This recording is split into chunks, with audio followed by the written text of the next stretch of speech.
I know it's here somewhere. Finally. Oh, it's time for the doctor.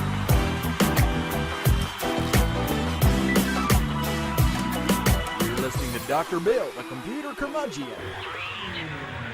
Take it away, Doctor. Dr. Bill, the computer curmudgeon, is brought to you this week by Audible.com. Well, it's that time again, and the doctor is in. It's time once again for another Dr. Bill, the computer curmudgeon. Yes! And we're back in the studio, and we've got it closer to where it should be. Yes. I'm still tweaking. Yes, I know, Fred. I always want to tweak. Does that make me a tweaker? I don't know. I don't explain them, I just say them. Anyway. So, we are proud members of the Tech Podcast Network. TechPodcast.com. If it's tech, it's right here on Dr. Bill, the computer curmudgeon. Sometimes I wonder if Todd Cochran and the rest of the Tech Podcast Network are going, hey, they let me in, you know what I'm saying? Anyway, I'm in an odd mood. No? I don't know if it's any odder than usual, but anyway.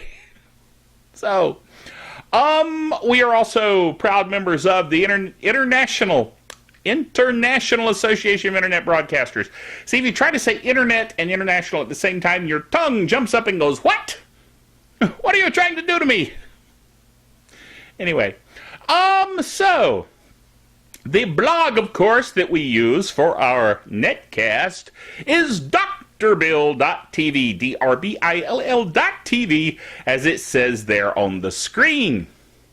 Yes, and, of course, those of you that have joined us for the first time are going, what? It gets weirder because I have an invisible friend named Fred, P-H-R-E-D, Fred. Say hi, Fred. Cute. He watches too much old TV, you know what I'm saying? On the Nostalgia Channel. If there is a Nostalgia Channel, I don't know. Anyway. News of tech available here. News from Roku on new streaming devices. Roku introduced its entire new family of streaming devices, of which I have, of course, being a super geek, the top of the line Roku 3. Ha ha! I love it. It has a remote control with a little 3.5 millimeter plug-in place where you can plug in your headphones or earplugs or whatever and get it transmitted wirelessly over the ether to your noggin. How cool is that? But they also have other versions. They now call them the Roku LT, the Roku 1, the Roku 2, and the Roku 3. How original. Oh well. Anyway, and they have a broad selection of features to choose from. They also announced that they're going to partner, or have partnered, with MGO Movie and TV Store, which will be integrated directly into the home screen for in the U.S. for easy and instant access to the great selection of movies and TV shows on the MGO network. Coolness. So good stuff coming from Roku this week. Now I will tell you my secret plan for world domination. No, different thing. No, we're not going to talk about that. No, what we're going to talk about is my plan for internet domination in terms of my ability to get on the internet speedily, which of course involves fiber. Gotta have fiber to your house. Now you might say, Dr. Bill, you're crazy, you can't get fiber to your house. Yes, I can. Because I have friends in high places. Well, I have friends at North State anyway. North State Communications is our local telephone company. And you say, Dr. Bill, getting your internet from the telephone company, are you crazy? DSL is slow. Yes. Actually, it's not that bad. But still, no, it's not DSL. It's actually fiber optics. I'm so happy. I have 30 symmetrical at my house. And you don't. I shouldn't have done that. That was mean. Anyway, some of you actually do. I know some of you that watch this show are in my general area, in my vicinity, and can partake of the excellent coverage and offer that North State Communications has with their fiber optic network, which is called Plex. Plex, yes. They offer not only 30 symmetrical internet connectivity, but they also offer television over fiber optic. Dude, how cool is that? Plus telephone. You know, the newfangled telephone. So I actually have my telephone, my television, and my internet through fiber across the, fiber cables. Yes! No copper for me. Anyway, so here's the thing. 30 symmetrical. Now you may say to yourself, you may say, do you really get 30 symmetrical? Yes, I do. As a matter of fact, I get 30.11. Now it varies. That's the download speed, by the way. It varies on the upload speed a little bit. When I took the picture that I have in the blog here of the Ookla speed test, it was 28.82. I have seen it go as high as 30.4. Okay, so yes, I am getting either over 30 or nearly 30 on the old upload. Now, I was getting 4.8. I was paying for 5 up with what Roadrunner called their wide band, 50 down and 5 up. Well, I was getting 18 down, go figure, and 4.8 up. Now, since I was mostly concerned about upload, because of all these videos I produce, they're big, you know what I'm saying? So anyway, so it's you gotta have bandwidth to upload and not take forever. Now, I can upload so fast it'll make your head spin. I am so happy. Anyway, you've heard me say many times that Linux will take over the world. Well, most of you have heard me say that. Some of you just tuned in and are going, who is this weird dude? Well, I am a server engineer at a local hospital who happens to do a video show about technology with a pinch of humor thrown in just for grins and giggles, which I do regularly. Grin and giggle. Okay. So anyway, Linux is a free operating system written by geeks for you, the geeks in the audience that may want to run an operating system that is secure, free, doesn't cost anything, thus the free part, and is awesome. However, there are those of you who like to run games, and you've held off on running Linux because there weren't games written for Linux, except for important games like Frozen Bubble. I mean, if you got Frozen Bubble, what else do you need? You know what I'm saying? But that's just me, okay? But anyway, that and Angry Birds. You could do that through Chrome. So I'm good. Okay, see the Angry Bird? He's over here. Angry Bird over here, pig over there, behind my head. Anyway, so Angry Birds. You got Angry Birds, you got Frozen Bubble, you're good, as far as I'm concerned. But some of you like to play massively multiplayer online games and first-person shooters and things that go bump in the night. I understand that. So, recently, there was enough of a hoo-ha over that in the Linux community that they kept banging on Valve's door and saying, dudes, please support Linux on Steam. Steam, of course, being the platform in the internets that allows you to play games across the interwebs and with other people. Yes, so Steam basically, Valve, the people who make Steam, they basically said, yeah, maybe. And they did that for a long time. Then they started developing for Linux, and they saw the potential, and they saw the awesomeness that was Linux, and they said, this is the future of gaming. Yes. Sound effects are optional. Anyway, the point is that they decided that it was time to write an operating system, because you can do that in Linux. You can actually write your own operating system, you basing it on other previous versions. And so they wrote one called SteamOS. And now they're going to release the Steam box running SteamOS, which is a variant of Linux, a distro. And they also have released SteamOS so that you can install it yourself on your own hardware and run it. And that means that all the people who write games for Steam will be highly encouraged to write it for the SteamOS, of course, which is Linux, of course, which means we finally get to take over the world. What are you going to do tonight, Brain? What we do every night, Pinky, try to take over the world. But this time, for sure.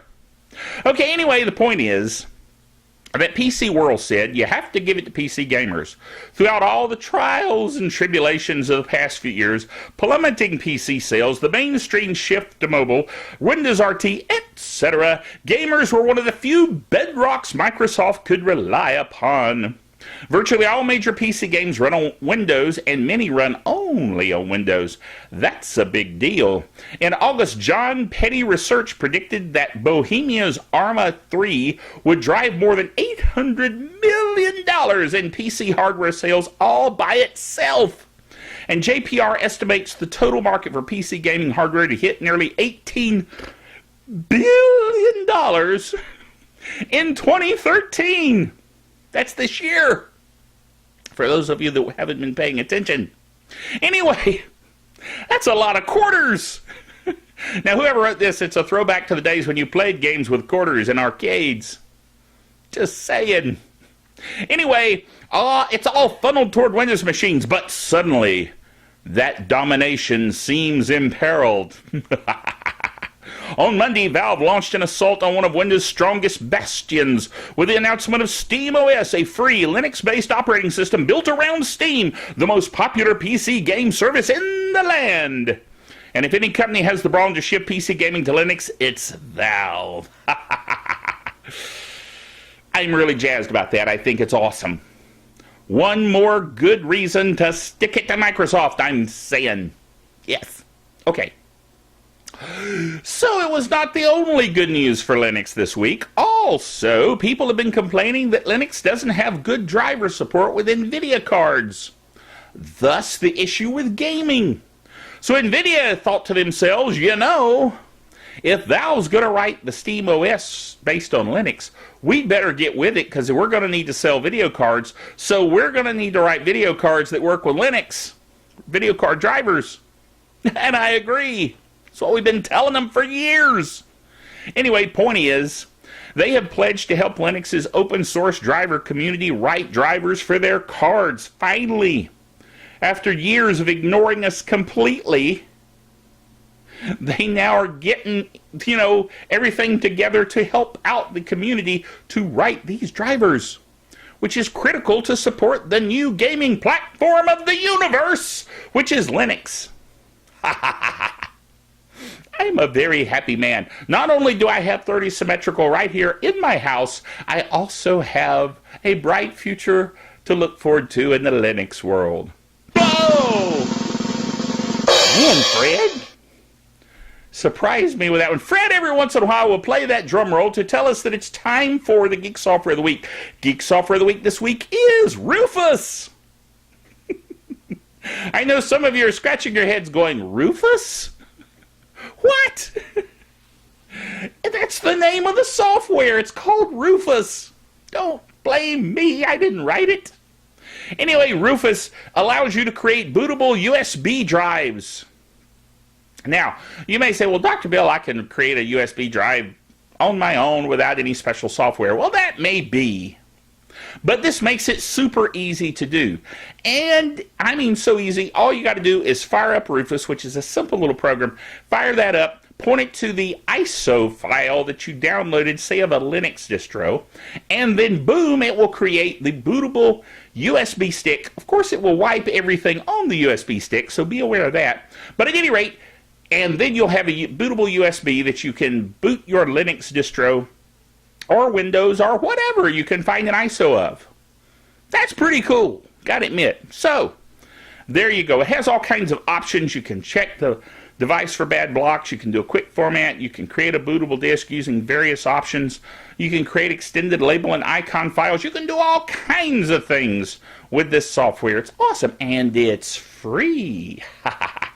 Yes, I like to show you things that are free because that's good. All right, it's time to talk about our wonderful sponsor. Our sponsor, of course, this week is and has been all month Audible.com. Audible.com, I'm telling you, I signed up through this offer myself, and I got an audiobook called Probe, which is a Star Trek book, and I have finally finished it. I finished the book now, and I'm telling you, dude, it was awesome to have. Now think about this. James Doohan, who played Scotty in the original series, he's a master, he's now left our planet. But at any rate, he was a master of all kinds of different accents and voices, and having him read this, I mean, hearing James Doohan doing Jim Kirk, that alone is worth listening to this book. Okay? But anyway, he does Dr. McCoy, and of course he does Scotty. And he does that quite well. Not that he doesn't do the others well, but that was cool. I mean, that was really cool, just to be a Trekker and to appreciate that. Dude. So anyway, I signed up for Audible through this offer. I got a free month of Audible. You can too, absolutely free. And a free audiobook. And if you stay with Audible after that first month, you get to keep that free audiobook yourself in your audible.com library. How cool is that? So, do what it says here on this lower third and go to Audible Podcast, that's singular, audiblepodcast.com/Dr. Bill, DRBILL, as it says there on the screen, and that will allow you to sign up for one free month of audible.com service and get a free audiobook. You need to do it. I'm telling you, I did it. I enjoy it a lot. Okay? So check it out. Now, speaking of Star Trek, I know I've got something here making noises. It's the Starship Enterprise. You say, Dr. Bill, you've got your own Starship Enterprise little thing there. Yes, but it's better than that. This Starship Enterprise is actually a pizza cutter. How cool is that? I'm serious. This is a real pizza cutter. Not that I would ever actually use it to cut a pizza, of course. That would deface the Enterprise. And of course, I love the Enterprise almost as much as Captain Kirk. So there you go. Wanted to show you that. I got that for Christmas one year. Yes, my wife knows about ThinkGeek. ThinkGeek.com. There's all kinds of awesomeness at ThinkGeek.com, and their mascot is a monkey. Yes, a monkey. I know. Okay, I pronounced it like Clouseau. A monkey. Anyway, onward. That's what Fred is going. Get on with it. Anyway, Valve also announced this week, they announced 3 things. I'm going to show you 3 things. They announced SteamOS, they announced the Steam Box, which we've already talked about, and they also announced a new kind of game controller. Now, I know all you hardcore gamers are going, what? Dude, my game controller is fine. Yes, but they wanted one that had haptic response and was super sensitive and allowed you to do all kinds of amazing things. Plus, if you look at the picture, on the blog, of course the blog being drbill.tv, drbill.tv, as it says there on the screen. If you go there and see the picture, you'll see that it's very owl-like, which is odd, but I like it. I think it looks cool. Now, the last item I have for you this week, last week I said I would have a Geek Software of the Week, had to have two. Well, I don't actually have Geek Software of the Week. I actually have a Geek Web Site of the Week. I do that occasionally, very semi-occasionally. Throw in a Geek Web Site of the Week. And what that is this week is this, ConvertCase.net. Now, I'm sure you know, being a denizen of the interwebs, that it is highly offensive to people to type in uppercase, okay? They'll fuss at you and say, why are you shouting, dude? Come on, get off it. What's up with you? That kind of thing. Get your caps lock undone. What's going on? They get all bent out of shape if you have uppercase. Now, let's say you've written this long missive of how your theory of the universe, and you had your caps lock on, and you go, oh no, what am I going to do? They're going to fuss at me. Well, there's an answer. And the answer is ConvertCase.net. Go to that website. You just paste in your text, and then you can convert the case of your text. There's all kinds of options. You can put it in sentence case, which means that the first word of every sentence will be capitalized only, which is cool. Then there's lowercase. If you want to be a Linux geek, of course, you put it all in lowercase, okay? Uppercase, if you want to shout at everybody and scream and look like an idiot on the interwebs, of course. And capitalized case, where each word is capitalized, which is, nobody needs that. But anyway, they've got it.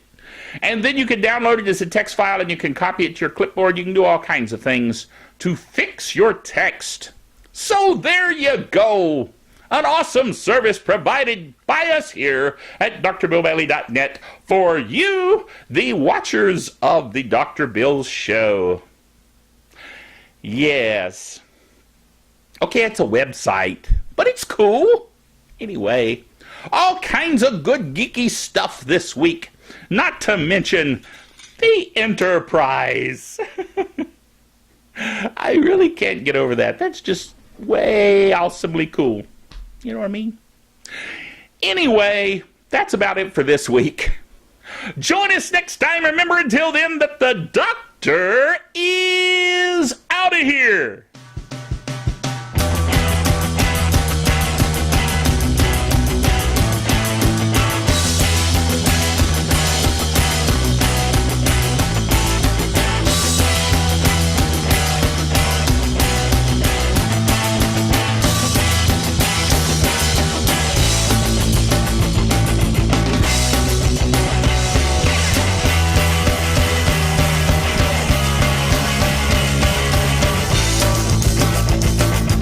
Dr. Bill, the Computer Curmudgeon, is a production of drbillbailey.net with all the honors, rights, and privileges thereunto appertaining.